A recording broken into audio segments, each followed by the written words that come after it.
Ganesh okay role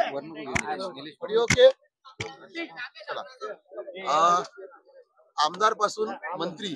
आज पहिलाच दिवस अधिवेशनाचा मंत्री म्हणून पहिली प्रतिक्रिया आनंद होतोय आज मंत्री म्हणून विधान भवनामध्ये प्रवेश करत आहे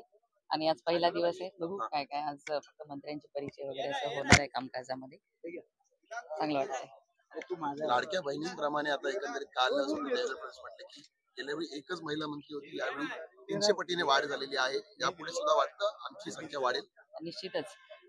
महिलांवरती विश्वास ठेवून काम करून घेण्याची क्षमता आमचे नेते देवेंद्र फडणवीस साहेबांच्या वरती आहे आणि म्हणून महिलांना प्रोत्साहन यापुढे पण देतील पहिला विषय कुठला असेल निर्णय घेण्याची अपेक्षा आहे किंवा इच्छा आहे जे महायुती सरकारने निर्णय घेतलेले तेच पुढे कंटिन्यू ठेवून आणि नवीन महाराष्ट्राच्या प्रगतीसाठी जे चांगले निर्णय घेण्याचं धोरण देवेंद्र फडणवीस साहेबांनी आखलेलं आहे ते घेतील. परभणीचा विषय देखील तुमच्या मतदारसंघात झालेला तो देखील विषय आता विधानसभामध्ये गाजेल कारण विरोधी पक्ष त्याच्यावर प्रामुख्याने प्रश्न उचलताना पाहायला मिळतात. बघा ती जी घटना घडली ती दुर्दैवी आहे पण तो आरोपी तात्काळ अटक झाला होता त्यानंतर जे काही दंगा झाला आणि काल एका जणाचा मृत्यू झाला तो मॅजिस्ट्रेट कस्टडीमध्ये असताना त्याचा मृत्यू झालेला आहे आणि चांगल्या पद्धतीने पोलीस प्रशासन तिथली परिस्थिती हाताळत आहे आणि आज पण बंदचं पुकारलेलं आहे त्यामुळे आज पण शांततेत शहर व्यवस्थित पूर्वत होऊन जाईल आता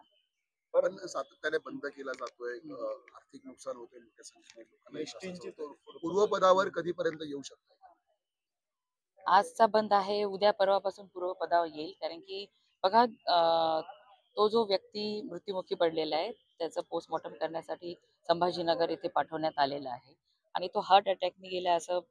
प्रथमदर्शी दिसतंय त्यामुळे त्याचं आल्यानंतर कळून जाईल आणि लोकांनीही कायदा व सुव्यवस्था स्वतःच्या हातात घेतलं नाही पाहिजे शांतता राखली पाहिजे कारण की अशा उद्रेकांनी कुणाचंही समाधान होणार नाही कुठल्याही प्रश्नाला तोडगा निघणार नाही ज्या आरोपींनी संविधानाची विटंबना करण्याचा प्रकार केला तो कैदेत आहे त्याला कायद्यानुसार शिक्षा होणारच आहे त्यामुळे सर्वांना मी आवाहन करते सर्वांनी शांतता राखायला पाहिजे धन्यवाद